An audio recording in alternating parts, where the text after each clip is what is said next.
So much to our majority leader, the leader, and thank you for having me here today. It just seems like yesterday that I was here, and I really enjoyed our meetings at the rules. We had it weekly until, of course, at this room, until the COVID pandemic befell us, and we had to meet by Zoom. And in fact, those Zoom sessions were very productive.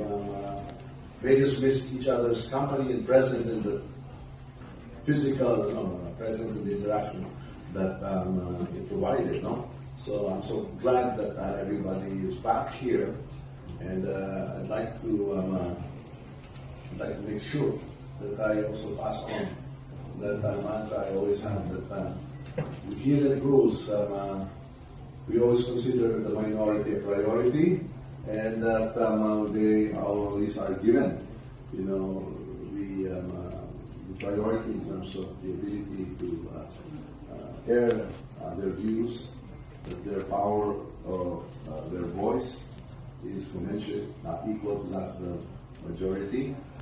And of course, I'd like to thank our majority leader for having already organized the Rules Committee with the very, very stellar cast of deputy majority leaders led by our SDML Sandro Marcos, along with the EMLs.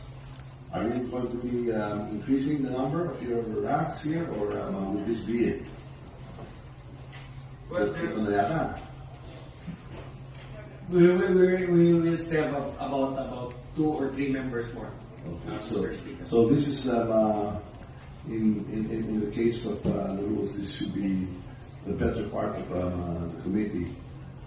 We also have, and I'd like to acknowledge our senior deputy speaker, former president, Speaker Doyle Capitalaroy, for joining us today. We also have Congressman Don Mendoza, the deputy speaker from Pampanga, as well as Gonzales, as well as our deputy speaker, Raymond Mendoza from Cebu. Thank you for being here and being present. The members of the rules, as your majority said, you are the vanguards actually of the House. You'll be shepherding the legislation, the bills, not just on the floor, in plenary. The majority leader will be asking you also to be active in committee hearings.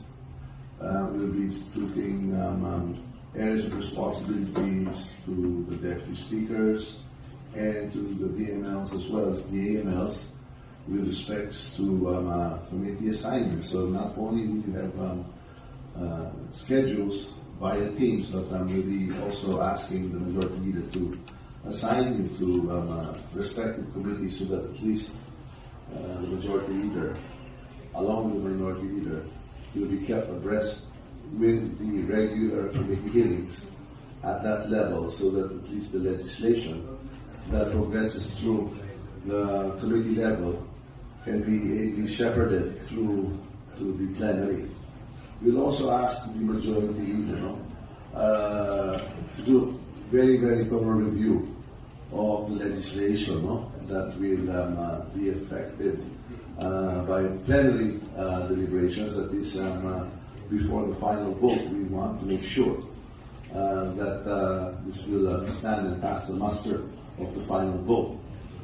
We are also working in that, communicating with our counterparts in the Senate and with our friends in Malacanang. As you already may have heard, the institution of the LEDAC that will coordinate our legislation with that of the Palace of the Administration or Malacanang Legislative or the President's Legislative General, with the Senate. We have seen a number of vetoes, and the vetoes, as you have witnessed, actually affect only a smaller portion of the bills that we have passed.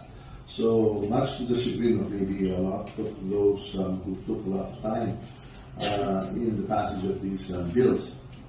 The vetoes are not necessarily a rejection of the bill in whole, rather in part, and in most cases in small parts. So we will revisit those bills, and indeed we will have them refiled